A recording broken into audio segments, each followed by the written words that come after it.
Hello everyone, welcome to Digital Marketing Can Podcast, your one-stop destination to explore the latest happenings, strategies, tools, techniques, and case studies in the digital marketing domain.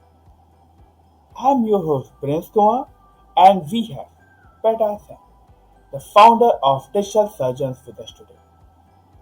As founder of Digital Surgeons, Pete designed result-driving strategies that unlock new possibilities and growth for ambitious brands and businesses. For nearly 20 years, he has built and led cross-functional teams that have delivered innovative, bottom-line boosting activities and multi-channel programs, ranging in scale from venture-backed startups to Fortune 500 organizations. Hi, Bade. A warm welcome on our show. Hey, everybody. Good to be here. Great. We are excited to have you and understand about the actionable tips for creating effective branding strategy. Let's do it. Great. Absolutely. So, to start our conversation, can you let the audience know a bit about yourself, about your corporate journey, and also about the digital searches? Absolutely. Yeah, no, excited to be here. Thank you for that. So, just for the audience, my name is Pete Sena. So, I'm a creative entrepreneur and I've been building businesses for 20 years. I've had the privilege and the pleasure to work with clients that are starting in a dorm room, which is where I started from in my college dorm room, all the way up to Fortune 50 organizations all over the world. So the benefit of that, and I always say it's sort of this is the why you should listen to me, maybe kind of thing, because I know that's the question in all of your heads is why should I listen to this person? Is I've had the pleasure and the privilege to work on a lot of different types of businesses, business to consumer, business to enterprise. And I think what that's let me see is a lot of different types of consumers, a lot of different types of customers, a lot of different types of brands, and start to get what is the signal versus the noise and how do you break through in this crowded sort of information overload world that we live in today. So it's just a little bit about me. Above and beyond being a creative entrepreneur, I'm also an angel investor, so I invest in a lot of early stage tech startups. And really, I'd say my superpower is branding and growth when it comes to thinking about marketing strategy, business growth. So that's a little bit about me, and I'm excited to be here and answer any questions that you and the audience have. Great. So, can you also let us know like what is digital surgeons and what all things are generally like what are services is provided out there? 100%. So Digital Surgeons is a brand transformation company. So what I always like to tell people is that your story is your strategy, and how you express it makes a massive difference for how you succeed and win, and or how you fail, and just get caught up in the sea of staleness or the sea of sameness that I think a lot of brands get stuck in today. So that's what Digital Surgeons does. Companies come to us typically when they're looking to launch or relaunch a product or their brand, specifically really adjust or update their positioning in a way where they're speaking to the right audience in the right channels, communicating the right things, and really sort of doing what we call selling the shift, which is how do you get people to buy both rationally and emotionally into your product, your service, your experience. And that's what Digital Surgeons does. So from design to strategy to marketing and the steps in between, that's what we've been doing for almost 20 years. And we're just excited to be here in this ever evolving landscape. Great. It's amazing that it has been around 20 years now. Okay. So next, since the topic that we have is about the brand strategy. So can you say like this when we say brand strategy, it's a very broad term. But Mm-hmm. can you just simplify it and let the audience know like what all things are generally considered into it? Yeah, 100%. I'm glad that you asked that question. And so, strategy is this interesting word where if you ask 100 strategists what is strategy, you're going to get 101 answers, and they're all going to be different. So that's a great question. So when I say brand strategy, what I mean is what is the plan and things that you're going to do to help you to attract the right audience, continue to keep the customers that you have and keep them coming back for more.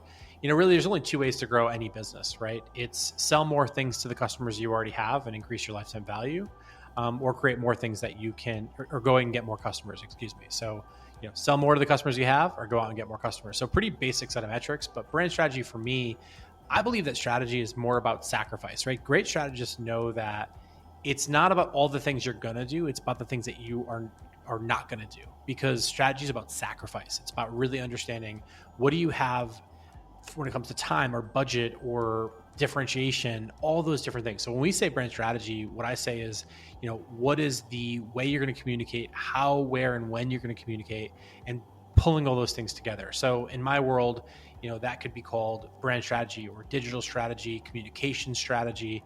There's a lot of different buzzwords, but really what I say is strategy in the most simple form is it is a plan to achieve a result with a specific series of constraints, whether those constraints be time, budget, scope, whatever. So I hope that answers it in jargon-free terms. Definitely, definitely. Okay, so definitely you are saying that definitely there are some other keywords also. So what is brand positioning? Like, I mean, this is one of the buzzword that most of the brand generally they keep on hearing that, okay, your brand positioning should be right.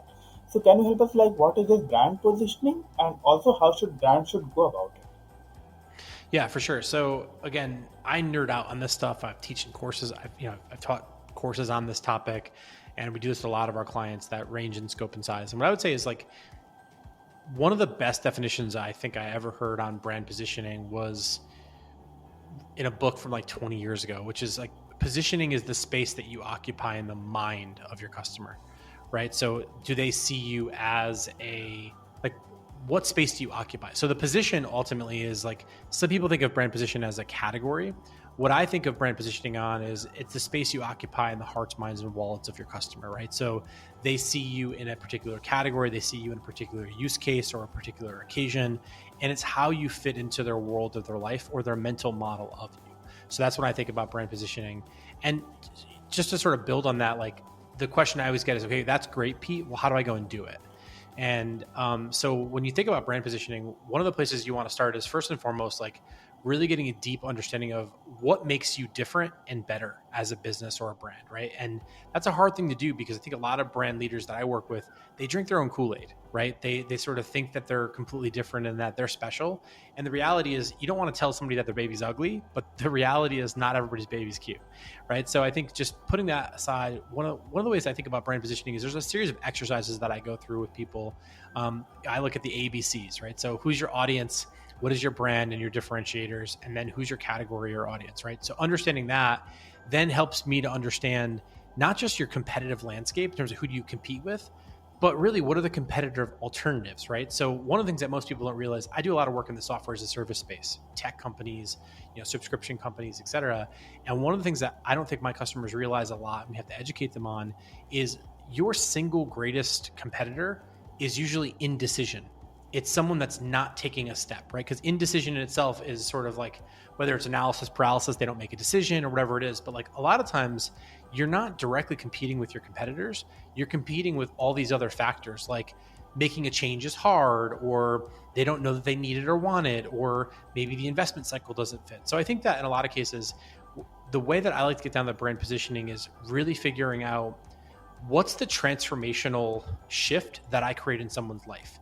And whether that's with a tech product or a physical product, or literally this iPhone case that's got this little pop socket thing, understanding what is the thing that makes you different, what is the thing that makes you better, and then leaning into that hard, creating a series of stories and experiences that help to resonate in that part of the person's subconscious and conscious mind. Got it, got it. So somewhere, you have been mentioning upon that the audience plays an important role, like, So our next session will be definitely on that. When we create a strategy, there is one important section that is about understanding the buyer persona. So, Yep. is there any important role of buyer persona in creating that strategy? And if yes, then how we should know of that? What is the buyer persona, or how we should plan for that? Yeah, for sure. So I think that the way that I like to think of, I think the problem with one, I hate personas, because I think personas give you a fictional view of who you're targeting, right? So I love, the term ICP, or ideal customer profile, or behavioral audience cohort, which is like, what is the specific set of conditions or actions that a particular person qualifies with. So like in the B2B case, we'll look at things like firmographics, technographics, demographics, psychographics, all this type of, fancy marketing speak. But at the end of the day, what I like to think of is like, why do people need us? Why do they need us now? How are they currently solving? What problem do we solve, right? How do we basically understand the problem that we solve, who we solve it for, and then how do we get in front of them to make them make the shift? And the easy way that I like to do that with all my clients, whether they're in the CPG space, which we have a lot of customers, or in a giant B2B supply chain company, and I work with clients in both those spaces and everywhere in between. Really what it comes down to is like, show me the world before your product or brand, show me the world after your product or brand. And ultimately, it's that transformational shift. And what I look for when we're doing a lot of the qualitative research, where we're going out and talking to real customers, or going out and doing all that work, is I look for that sort of eyes light up moment, right? Where we're watching either the salesperson or maybe one of our team members kind of explain the product, or even just show it or demonstrate it. And you see that like light up moment, and you realize, okay, that's a moment where this person's life is going to be transformationally different. I remember the time, like, I'll just tell you a funny story. We've all used some kind of a ride sharing app, right? Whether it's Uber or Lyft or the many others that are around throughout the world. And I remember like being in a busy Manhattan, New York City street, and it's pouring rain, and I'm trying to hail a taxi cab to just get in the taxi and get back to my next destination. And I remember a person standing next to me pushed a button on their phone while holding an umbrella, and a car showed up and they got in the car. And this is probably, 10 years ago. I mean, it was forever ago, right? But I remember that moment like it was yesterday, because I didn't need a landing page or an email or an ad to pop up on my feed. The second I saw that person push a button on their phone and a car showed up, I realized that was it. And I needed that transformation in my life, because the world today was me spending forever hailing a taxi cab, versus the world tomorrow was pushing a button on my phone and that thing showing up. No differently than like what Netflix did. So you talk about brand positioning, right? What Netflix did, just a fast story I like to tell because it's just a great example for people, is Netflix created an enemy, and their enemy was appointment viewing.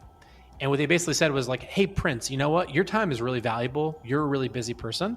Like, you shouldn't have to wait until Friday night at 6 p.m. to watch your favorite show. You should be able to binge every episode when you want it, how you want it, where you want it, on any device, in any place, no matter what. How's that sound? Netflix went to war with these big sort of linear TV companies. And what they basically created was the category. I would say if you can create a category of one, you have competition of none. And what they did there was they created this idea of appointment viewing, and they went to war with that. And that's where the streaming economy, the subscription economy in a lot of ways was born at that moment. And now today we all subscribe to things. We're all kind of cutting the wire, cutting the cable, and doing different things that we stream on, right? Whether it's YouTube or Netflix or Hulu or whatever, your Disney Plus, whatever it is. So I tell you those two stories because I think those really resonate for me. Is if you can find that eyes light up moment with your customer where you understand that shift, that's an emotional moment. And when you can marry that emotional moment with the sort of functional moment, then you're not selling vitamins anymore. Then you're selling painkillers, and people want that painkiller. They've got a pain or a problem. Finding it, sometimes people don't even know they have the problem, right? Like, I didn't know I needed a ride sharing app until I knew that I needed a ride sharing app, right? I didn't know that I needed a 1-day delivery from Amazon until I knew that I needed 1-day delivery. But now I'll never go back, right? You're never going to get me 5-day shipping. You're out of control, right? Never going to do it. So I think that's what brand positioning is all about, is being able to close that gap, find that customer need, that customer jobs to be done is the fancy term we use a lot of times. Like, what does that look like? What's that shift look like? And then how do we do that? So back to your question, okay, brand positioning and then buyer persona, right? Why I throw buyer persona out the window is that I want to get to understand what that shift looks like. I want to identify that ICP or that customer profile that makes the most sense. Most brands, depending on the product or service, can have multiple ICPs. Typically, what I like to highlight is, where can I get the most scale for the least amount of cost, right? So a lot of my clients are direct to consumer. They come to me and say, what's the lowest cost to acquire a great customer? First, you have to understand what a great customer is. And what a great customer is, a set of behaviors, a set of different things. Once you know what that is, you can build out a customer journey against that. Personas a lot of times fictionalize different things. So I like to lean in. It's a nuance, right? Again, personas are extremely helpful. We do personas. But I think there's a way we do personas that I think is much more human, and it follows a non-traditional set of steps. And that's where I think that you can get in some really interesting stuff. Got it. No, definitely. This buyer persona, and the way, like, definitely it's kind of a part of that rather than considering it the important part. So now, let's say if any business, if they have to start working upon on creating their brand strategy, so, definitely you and your organization help into that. But if you can guide them that what are the prominent steps that these businesses should follow to create an amazing strategy to highlight their brand or to keep themselves away or kind of keep themselves ahead of their competitors. So, what do you think are the prominent steps that businesses should follow? Yeah. So this is going to sound really funny, but we recently did a design boot camp thing for kids, Okay. and the reason we did that was sort of like teaching early stage creativity and that thing. So what I'm going to share is going to sound so incredibly simple and almost even a little bit stupid, and that's why it works. So I can give you the fancy terms, the textbook stuff that you'd go and get at Harvard or Wharton or whatever, but let me just simplify, right? Let's talk ABCs. Getting people to act as the ABCs, right? So first thing you got to do is you got to meet people where they're at, right? So where is this business right now? Do they have customers? Are they post revenue, pre revenue? What stage they're at, right? So first thing is sort of open your eyes, looking around, and finding out where the business is at. Because when I'm coming to someone who's got an idea for a CBD infused coffee, real thing by the way, and they have zero customers, very different than when Pepsi comes to me, which I've worked with in the past, and I'm trying to get more people to buy one of their new products or whatever it is, right? So first I got to start where I stand, right? The second thing is ABCs, right? Who's my audience? Who really needs and wants this product because of the transformation it creates in their life, right? So really dialing down that audience, the customer profile we talked about before, right? Second, what does the brand stand for, right? Why does the brand exist? Like, what is their core why, their real, true, deep purpose as why they exist as a business, right? What makes them different and better? So that's the B. And then C is like, what's the category look like, right? So in the category, we're taking the category of CBD, we're taking the category of coffee. These are two naturally occurring things. Why, when we smash these two things together, are they going to make sense, right? Figuring that out is a really important thing. So again, understanding the category, right? And then from there, it's understanding the decisions, right? So the A, B, C, D, I keep it simple, right? ABCs is then what are the decision moments that we can make for that person as to how they think about becoming aware of that brand, sort of considering that brand, the sort of classic way of awareness, consideration, purchase, et cetera, right? So that's pretty simple. And then the way I do that is I use this toolkit called the ACT toolkit. It's some IP that we created over the years.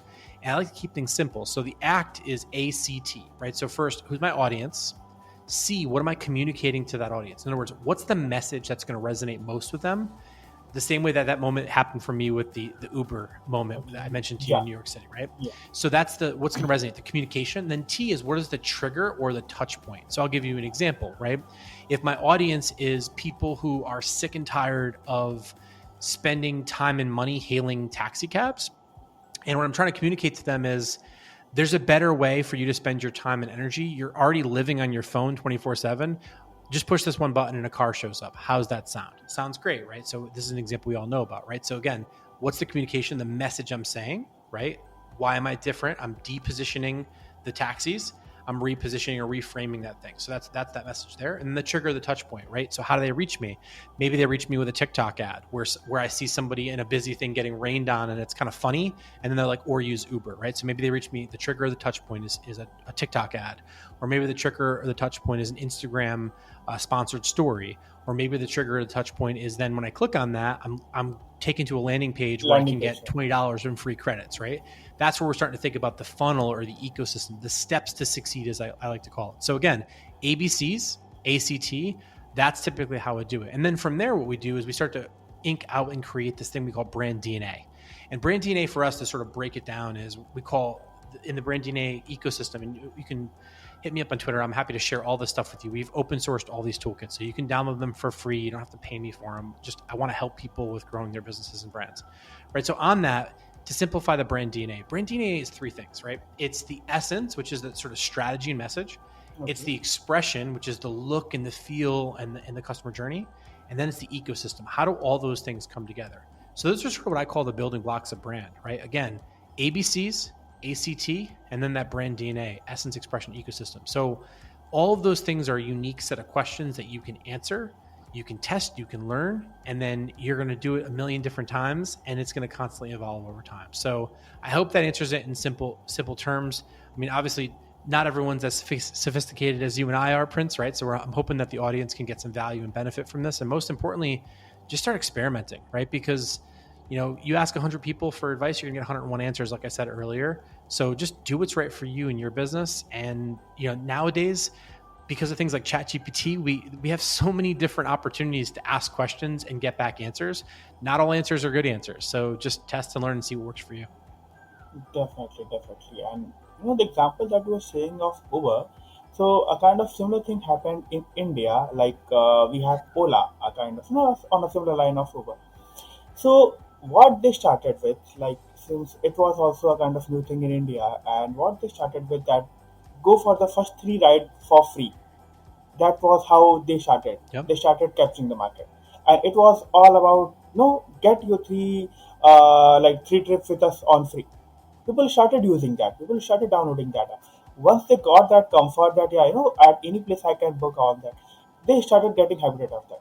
And now in India, I would say around at least 60 to 65% of the market are being, Ola is being taking over out there. So even Yeah. it's a kind of better than. So this is just a kind of marketing tactics that people have been using upon just giving that ease to our audience that this is just easy for you. You just try it on. If you think that's perfectly fine with you, then only you can go for that. So those experimentation, those ease, it definitely that changes the mind. No, I love that. And I want to actually build on something you said there because you really struck a chord with me. I think one of the things, it's a little bit of a crude metaphor. And nowadays you got to be careful what you say because of how people interpret it. But back in the day when it was, not that it was ever acceptable to say it, but what I used to say is it's kind of like getting somebody hooked on a drug, right? So I'll use my drug of choice, which is caffeine, right? I love to drink coffee, and it's a drug. So if you start showing me a world where I get free streaming Netflix, or I get free Uber or Ola, as you just mentioned, or I get a free thing, I get hooked on it, right? Once I'm hooked on it after, I think typically behavior change takes a little about 30 days or more, right? But once I get hooked on something, now you go to take it away, then all of a sudden it sort of instantly flips it. One of my favorite products is a product called Superhuman. It's an email product, and one of the ways that the CEO and founder of Superhuman, who's a prolific entrepreneur, he creates this growth engine. And one of the things that he does is he sends out a survey to customers after they've tried the product. And one of the questions in the survey is, how upset would you be if the product no longer existed tomorrow? And the amount of product-based feedback and customer feedback they got in that one question, because that shows you true product market fit. Can you imagine your world without a ability to stream content? Can you imagine your world without the ability to have something, automatically show up to your door? These things are sort of modern luxuries that have almost turned into necessities in the mind of the person. My favorite joke I always make is like, we've all seen Maslow's hierarchy of needs, right? The sort of classic pyramid. Mm-hmm. And the modern version of it is someone put the cell phone battery and the Wi-Fi in it, right? Because it's like, can we imagine our world without cell phones, without Wi-Fi? I think we could, but we're so programmed now by having it. So I think it's a great point that you said is like, try it out.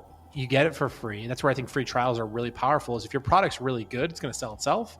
And then at the end of that trial, if you can't live without it, you're not going to live without it, in which case that's how you're going to help you grow your business. So yeah, no, I love that example, Prince. It's a great one. And thank you for sharing that.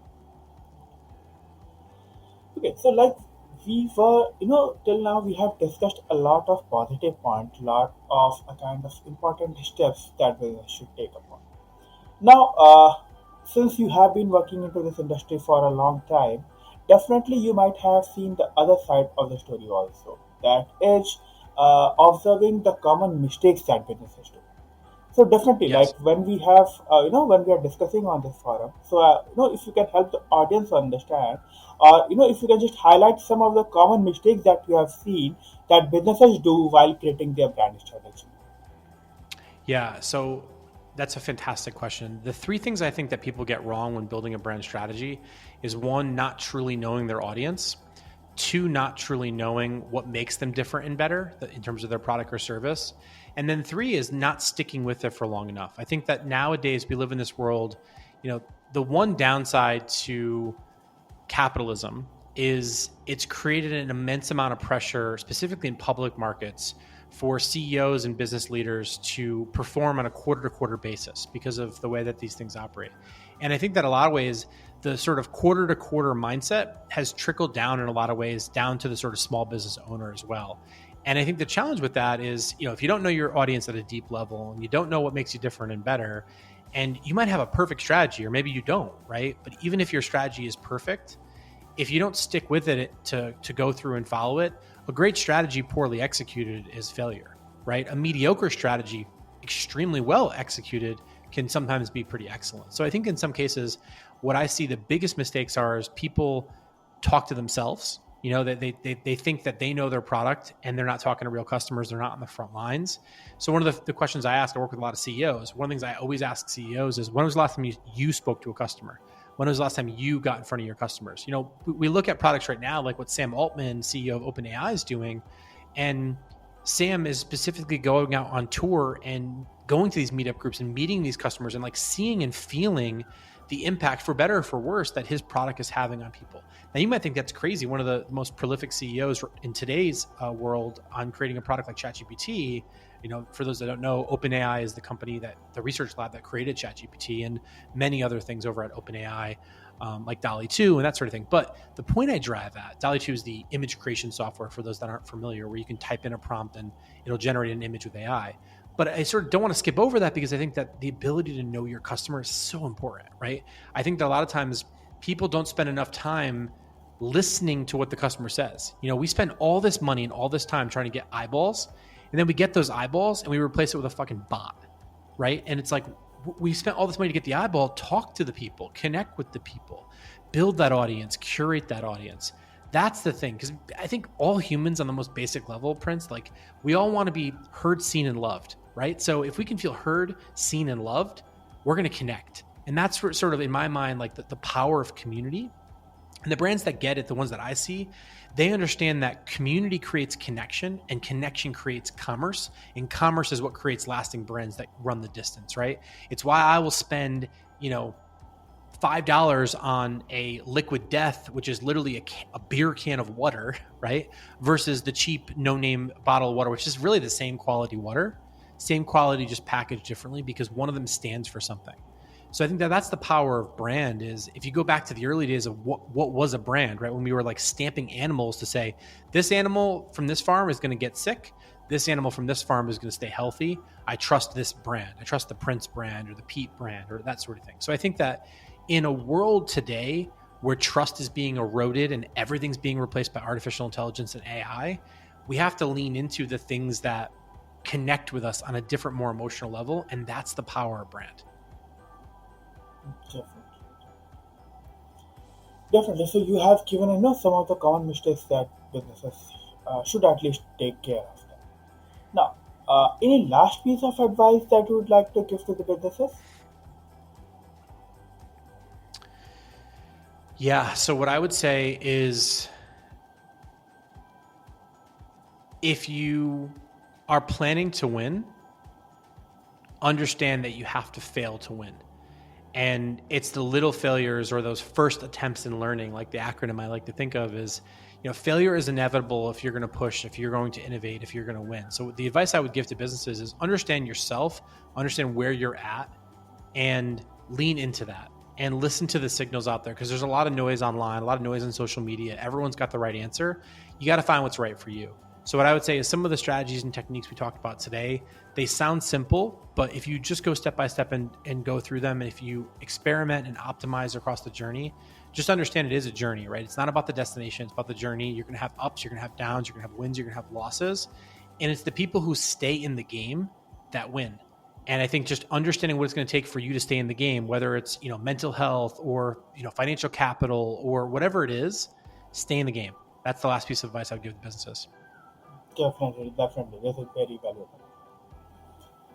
Okay, so with this, we have come to the end of today's episode. It was pleasure having you, Patrick, with us and discuss about the effective strategy for creating brand. So thank you so much for sharing your time. Thank you so much for sharing your valuable advice. Thank you so much for having me. just want to say thank you again. If anybody has any questions, again, feel free to hit me up. I'm pretty active. Well, I guess you can't say Twitter anymore. Now it's X, right? Thanks, Elon, for that one. But you can hit me up at X. I'm at Pete Sena, or I'm pretty much Pete Sena on every channel. And, I try to post as much as I can about this stuff and just give away as much free advice because I just want to see people win. Sure, sure. And I guess you have a website. If you can just spell out the website so that if anyone wants to reach, they can directly reach you out there. Absolutely. So my personal website is petesena.com, PETESENA.com. And then my brand transformation agency that I started 20 years ago in my dorm room, and now we work with clients all over the world, that is digitalsurgeons.com. So digitalsurgeons.com. And you can check out all the different case studies and that sort of thing on there. And again, if there's any questions you have, shoot me a note. Would love to hear from you. And just want to say thanks so much for having me. Love what you're doing out there, and just keep doing it. Okay. Thank you. Thank you.